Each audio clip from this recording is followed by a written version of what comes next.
আসসালামু আলাইকুম প্রিয় ফুটবল ফ্যান্স। লা লিগার একটি ম্যাচে বার্সেলোনা মুখোমুখি হয়েছিল অ্যাটলেটিকো মাদ্রিদের। আর এই ম্যাচটি কিন্তু অ্যাটলেটিকো মাদ্রিদের ঘরের মাঠ মেট্রোপলিটানে অনুষ্ঠিত হয়েছিল। তবুও কিন্তু বার্সেলোনা এই ম্যাচে 4-2 গোলের ব্যবধানে জয়লাভ করে। আজকে এই ম্যাচ নিয়ে একদম বিস্তারিত আলোচনা করব। প্রথমেই যদি আমি পয়েন্ট টেবিলের দিকে তাকাই তাহলে দেখা যায় বার্সেলোনা এখনও পর্যন্ত 27টি ম্যাচ খেলে 60 পয়েন্ট অর্জন করে তারা কিন্তু পয়েন্ট টেবিলের প্রথম স্থানে রয়েছে। অপরদিকে রিয়াল মাদ্রিদ 28 ম্যাচ খেলে 60 পয়েন্ট নিয়ে তারা কিন্তু পয়েন্ট টেবিলের দ্বিতীয় স্থানে রয়েছে এবং অ্যাটলেটিকো মাদ্রিদ কিন্তু পয়েন্ট টেবিলের তৃতীয় স্থানে রয়েছে। প্রথমেই যদি অ্যাটলেটিকো মাদ্রিদের দিকে তাকাই তাহলে দেখা যায় তারা কিন্তু এই ম্যাচের আগে উয়েফা চ্যাম্পিয়ন লিগের রাউন্ড অফ 16-এর ম্যাচে রিয়াল মাদ্রিদের বিপক্ষে ট্রাইব্রেকারে কিন্তু হেরে যায়, যার কারণে তাদের মনোবল কিছুটা হলেও কিন্তু খারাপ ছিল। কিন্তু বার্সেলোনার বিপক্ষে ম্যাচের 45তম মিনিটে গিয়ে হুলিয়ান আলভারেজ দারুণ একটা গোল করেন, যার কারণে 1-0 গোলে এগিয়ে যায় অ্যাটলেটিকো মাদ্রিদ। হুলিয়ান আলভারেজের গোল করার পূর্বের অবস্থার দিকে যদি তাকাই তাহলে দেখা যায় হুলিয়ান আলভারেজ কিন্তু একদম পেনাল্টি যে এরিয়া আছে সেখানে অবস্থান করতেছে এবং তার সতীর্থ কিন্তু তার উদ্দেশ্যে বলটি পাস করে। বলটি কিন্তু একদম আউটসাইডের দিকে চলে যাচ্ছিল, কিন্তু হুলিয়ান আলভারেজ যেভাবে ফিনিশিং করলেন সত্যি প্রশংসনীয়।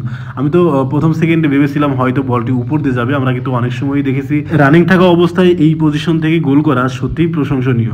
ম্যাচের 70তম মিনিটে আলেক্সান্দ্রো সরলুত গোল করলে অ্যাটলেটিকো মাদ্রিদ কিন্তু বার্সেলোনার বিপক্ষে 2-0 গোলে এগিয়ে যায়। মূলত এরপর থেকেই বার্সেলোনা কিন্তু তাদের ম্যাজিক শুরু করে। ম্যাচের যখন 72 মিনিট তখন রবার্ট লেভানডস্কি ডি বক্সে বল পেলে এখান থেকে কিন্তু অসাধারণ একটি ফিনিশিং করেন এবং ব্যবধান কমান 2-1-এ। ম্যাচের যখন 78 মিনিট তখন রাইট উইং থেকে রাফিনা বল পাস করলে সেই বলটি কিন্তু হেডে গোলে কনভার্ট করেন ফেরান তোরেস, যার কারণে কিন্তু বার্সেলোনা 6 মিনিটের মধ্যে 2-2 গোলে সমতায় নিয়ে আসে।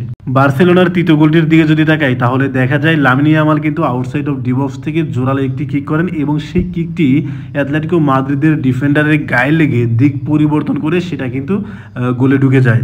তখন এই ম্যাচে প্রথমবারের মতো বার্সেলোনা কিন্তু 3-2 গোলের ব্যবধানে এগিয়ে যায়। ম্যাচের তখন কিন্তু নির্ধারিত 90 মিনিট শেষ, অতিরিক্ত টাইমের খেলা চলতেছে।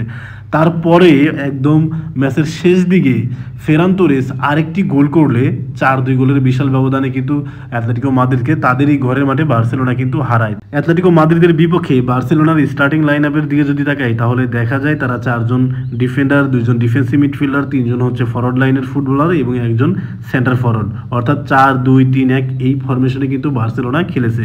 এই ম্যাচে ডিফেন্ডার মার্টিনেস, মিডফিল্ডার পেদ্রি এবং লেফট উইংয়ের রাফিনহা একটি করে কিন্তু অ্যাসিস্ট করেছেন।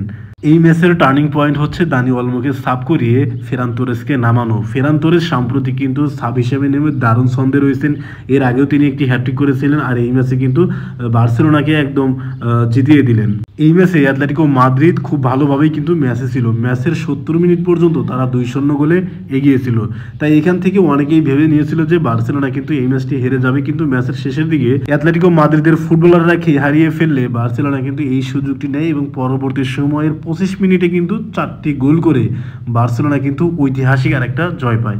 এর আগে উয়েফা চ্যাম্পিয়ন লিগের লিগ ফেজে বেনিফিকার বিপক্ষে শেষ মুহূর্তের গোলে বার্সেলোনা কিন্তু 4-5 গোলের জয় পেয়েছিল। আর আজকে লা লিগার ম্যাচে অ্যাটলেটিকো মাদ্রিদের বিপক্ষে দারুণ কামব্যাক করে তারা কিন্তু লা লিগার পয়েন্ট টেবিলের শীর্ষস্থান ধরে রাখলো। এই ম্যাচ নিয়ে আপনার মন্তব্য কি সেটা অবশ্যই কমেন্ট বক্সে জানাতে পারেন। ধন্যবাদ।